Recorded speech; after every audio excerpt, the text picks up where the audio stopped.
दोस्तों, लाहौर के एक पुराने इलाके में जहां संकरी गलियां थीं और हर कोने में अजीब सी कहानियां दबी हुई थीं, वहीं एक कोठा था जो बाकी सभी से अलग था। वहां की सबसे मशहूर तवायफ थी जुलेखा।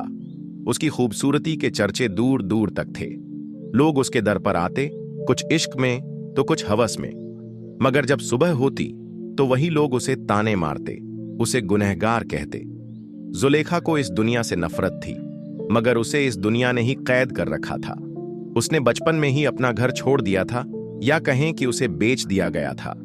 उसके अंदर दर्द था, मगर किसी को उसकी परवाह नहीं थी। एक दिन जब वह कोठे की झरोखे से बाहर देख रही थी तो उसकी नजर जमींदार रईस अहमद पर पड़ी। वह इस इलाके का सबसे ताकतवर आदमी था, जिसके पास दौलत और ताकत की कोई कमी नहीं थी। रईस अहमद की नजरें हमेशा से जुलेखा पर थीं, मगर वह सिर्फ उसकी जागीर नहीं बनना चाहती थी। रईस अहमद ने कई बार जुलेखा को अपना बनाने की कोशिश की, मगर हर बार उसने इनकार कर दिया। एक रात जब कस्बे के लोग मस्जिद में इबादत कर रहे थे, उसी वक्त रईस अहमद अपने आदमियों के साथ कोठे पर पहुंचा।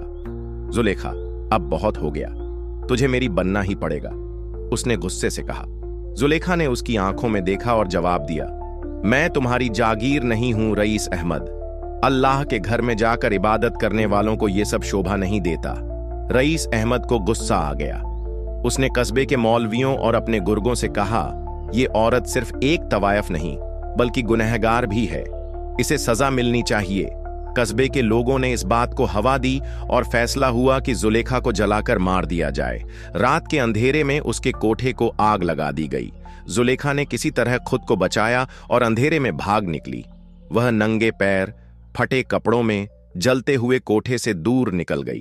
उसके चारों ओर सिर्फ सन्नाटा था। वह भागती रही जब तक कि वह एक घने जंगल में नहीं पहुंच गई। अचानक उसे एक बूढ़ा फकीर दिखा। बेटी, तू क्यों रो रही है? उसने पूछा। जुलेखा ने उसकी आंखों में देखा। वह बहुत थक चुकी थी। मैंने किसी का क्या बिगाड़ा था? फकीर ने उसकी पेशानी पर हाथ रखा और गहरी आवाज में कहा, जब इंसान इंसानों को जानवर समझने लगे तो अल्लाह इंसानों को सच में जानवर बना देता है। और तभी जुलेखा का शरीर धीरे धीरे बदलने लगा। उसके हाथ पंजों में बदल गए, उसकी आंखें बड़ी और चमकीली हो गईं, और कुछ ही पलों में वह एक काली बिल्ली में तब्दील हो गई। अब जुलेखा न तो इंसान थी न पूरी तरह जानवर। वह उसी कस्बे में लौटी, मगर कोई उसे पहचान नहीं पाया। लोग उसे दुत्कारते, बच्चे उसे पत्थर मारते। वह कभी उन्हीं गलियों में इज्जतदार लोगों की हकीकत देखती जहां पहले वह तवायफ कहलाती थी। एक दिन जब वह भूखी प्यासी एक घर के बाहर बैठी थी तो एक औरत ने उसे अंदर बुला लिया। वह फरीदा बीबी थी, जो एक गरीब मगर नेक दिल औरत थी। उसने जुलेखा को सहारा दिया, मगर उसे नहीं पता था कि वह कोई साधारण बिल्ली नहीं, बल्कि कभी इस कस्बे की सबसे चर्चित तवायफ थी।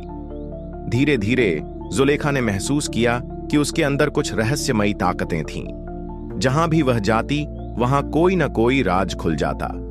एक दिन जब कस्बे के मौलवी ने फरीदा से झूठ बोला कि उसकी चैरिटी का पैसा गरीबों में बांटा जा रहा है, उसी रात वह मौलवी पकड़ा गया जब वह चोरी से वही पैसे अपने घर ले जा रहा था। एक बार रईस अहमद ने फरीदा के बेटे को गलत इल्जाम में फंसाने की कोशिश की, मगर जुलेखा बिल्ली के रूप में ने उसके सारे गुप्त दस्तावेज उजागर कर दिए। धीरे धीरे कस्बे के लोग जुलेखा बिल्ली को एक शुभ संकेत मानने लगे। एक रात जब फरीदा बीबी की जान खतरे में थी, जुलेखा ने अपनी जान की परवाह किए बिना उसे बचाया। उसी वक्त आसमान में बिजली चमकी और फकीर की आवाज गूंजी, अब तेरा इम्तिहान पूरा हुआ बेटी।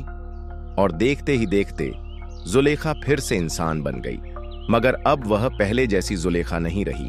अब वह पूरी तरह बदल चुकी थी। उसने तवायफ का नाम छोड़कर एक नेक औरत की जिंदगी जीने का फैसला किया। अब कस्बे के लोग जुलेखा की इज्जत करने लगे थे। उसने गरीबों की मदद करनी शुरू की और फरीदा बीबी के साथ मिलकर बेसहारा औरतों के लिए एक घर बनाया। जब उसकी मौत हुई तो कस्बे के लोग उसकी कब्र पर फूल चढ़ाने लगे। वही लोग जिन्होंने उसे गुनहगार कहा था, अब उसे वली मानने लगे।